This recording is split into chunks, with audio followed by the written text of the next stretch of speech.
Em relação a projetos já pensados que melhoram a vida das pessoas, saúde, educação, segurança, qual o senhor destaca como o projeto para essa sua campanha?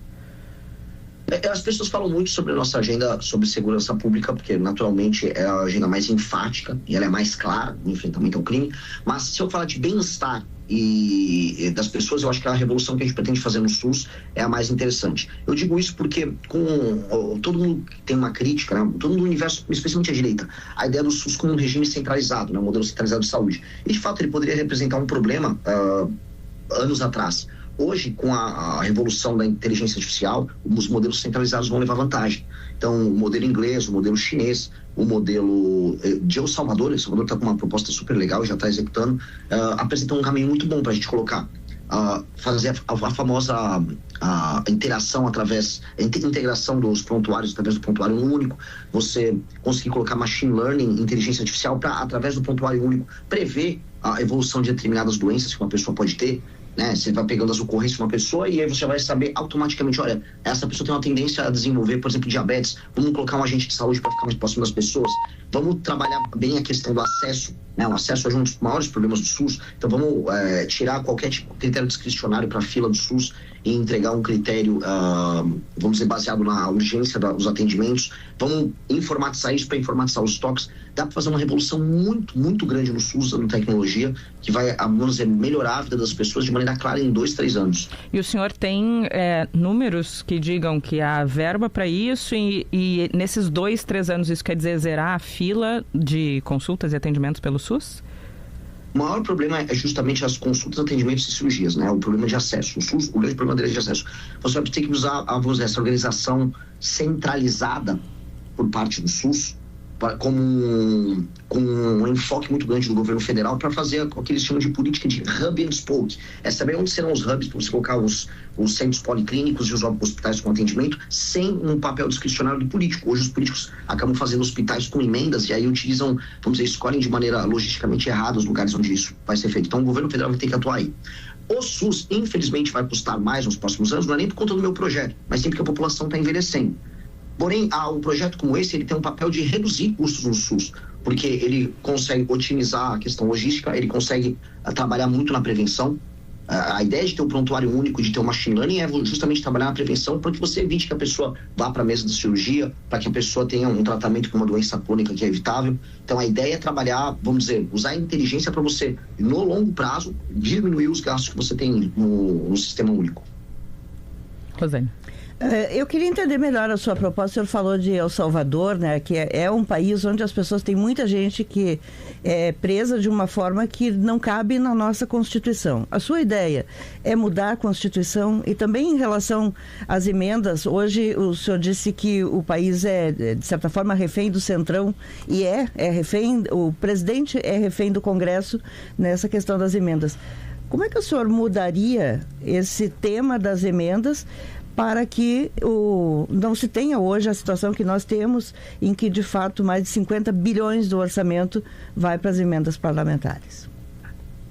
Eu acho o modelo de El Salvador, salvo uma ou outra alteração, nós precisamos fazer bem cabível aqui.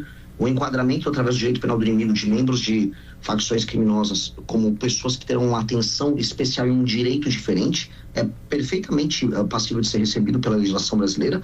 Inclusive já passou agora, o próprio governo Lula, uma legislação no Congresso que já começa a fazer esse enquadramento especial, e nós vamos levar isso, vamos dizer, como política de Estado, com o enfrentamento ao crime organizado, construir novos presídios e levar membros das facções para esses presídios. A gente precisa agora alterar a lei de execuções penais e o Código de Processo Penal, justamente para retirar recursos como as progressões de pena e elementos como saidinhas, para que a pessoa, quando pega uma pena de 20, 30, 40 anos, cumpra seus 20, 30, 40 anos. E a gente começa a fazer, basicamente, justiça para a população que hoje fica refém dessas pessoas. Acho isso não é um problema, isso aqui é uma polêmica.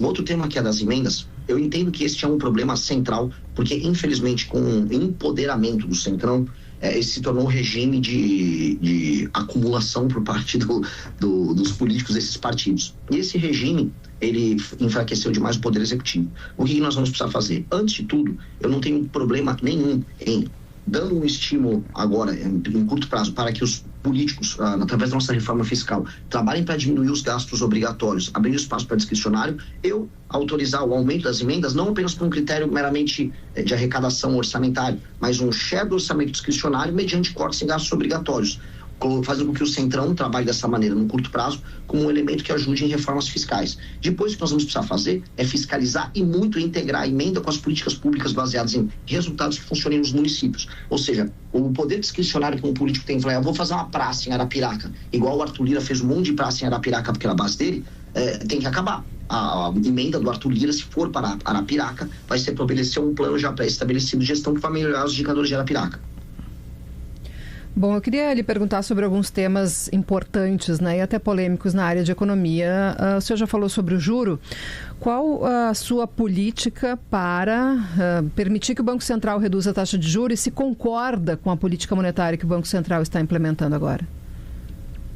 Para mim, todo tipo de ajuste fiscal, isso a literatura ela vai toda nessa linha e as experiências internacionais mostram isso, tem que ser baseado na despesa. Ajuste fiscal baseado na área da despesa é ajuste fiscal que tem efeito mais duradouro. Portanto, o que o Brasil precisa é um ajuste fiscal de efeito duradouro, para a gente não ficar eternamente discutindo isso. E um ajuste fiscal feito na área da despesa, ele acaba tendo dois efeitos positivos. Um é atrair investimento e aumentar o PIB, e o outro é diminuir a despesa, permitindo uma redução de juros por parte do Banco Central, e com base nisso a gente altera a famosa relação dívida-PIB, e a curva de juros cai nesse sentido, né? Então, isso tem um efeito positivo em todos os termos. Eu quero ser um presidente que vai interferir diminuir quais despesas? Podemos fazer a lista toda aqui. A gente pode começar das renúncias fiscais, que são gigantescas e colossais no Brasil, especialmente no teto, vamos começar no topo, grandes empresas. Existem empresas hoje que atuam, por exemplo, na Zona Franca de Manaus, para dar só um exemplo da Honda, que tem mais de 16 bilhões em renúncia fiscal. Vamos falar, por exemplo, do teto, né, do alto funcionalismo, a gente está falando de 5 a 15 bilhões de reais que variam no orçamento anual. Vamos falar, por exemplo, de uma nova reforma da Previdência que infelizmente terá que ser feita. Muita gente não queria falar desse assunto, mas a gente já tinha avisado na primeira que colocaram tantas exceções que hoje vai ser necessário fazer outra reforma previdenciária. Eu estou falando necessariamente de uma desvinculação de gastos que permita uma autonomia orçamentária maior. Eu estou falando, por exemplo, de uma desindexação do aumento dos gastos de BPC, seguro-desemprego e aposentadoria.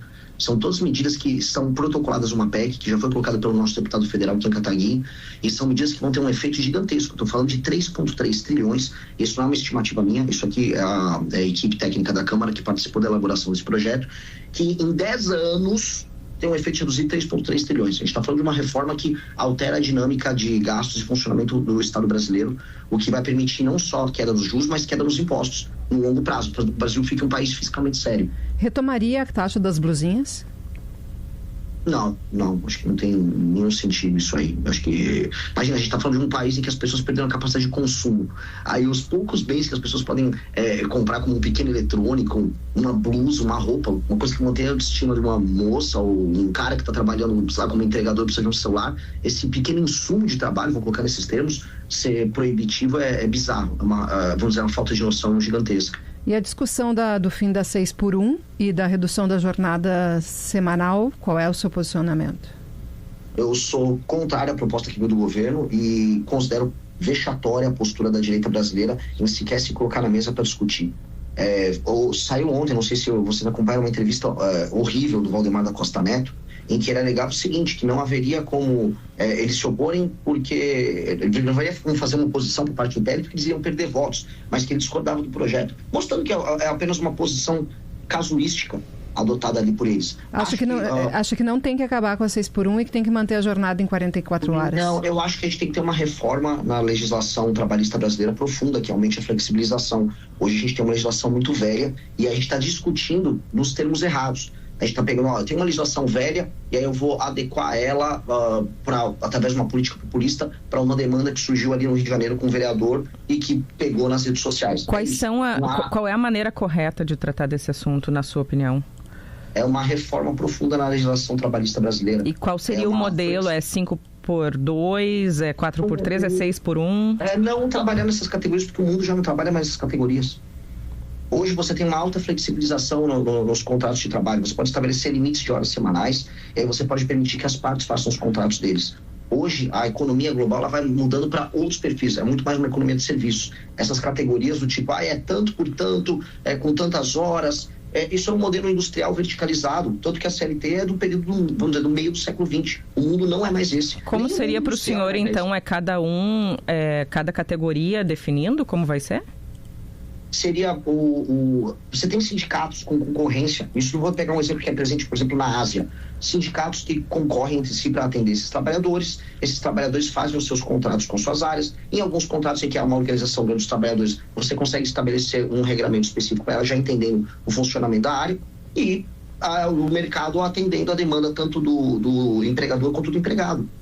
Você consegue ter, vamos dizer, uma flexibilidade, porque não dá para trabalhar com categorias engessadas em áreas que estão cada vez mais fluidas.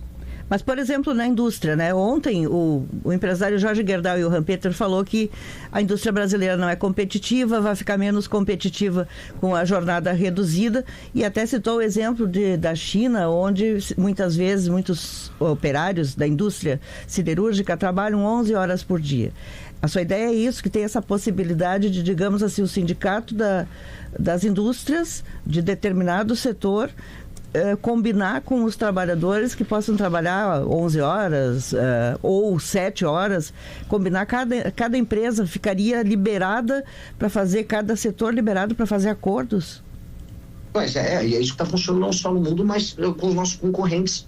A gente tem que ser muito claro. Eu posso vir aqui de maneira populista e falar, vou diminuir a carga para o setor industrial, vamos trabalhar 30 horas por semana. Por que 40? Vamos baixar para 30. A gente vai sair fora das cadeias globais de produção. O custo do Brasil já é gigantesco, energia é cara, juros é cara, o regime trabalhista aqui não apenas é caro, como é inseguro. A gente está perdendo espaço nas cadeias globais inteiras de produção. Os países com regimes trabalhistas mais flexíveis estão apresentando um aumento de ganho real do salário dos trabalhadores maior do que aqui no Brasil. A China é um exemplo disso. Nós vamos fazer o quê? A gente tem que ser honesto, a gente tem que lidar com o mundo concreto ao nosso redor.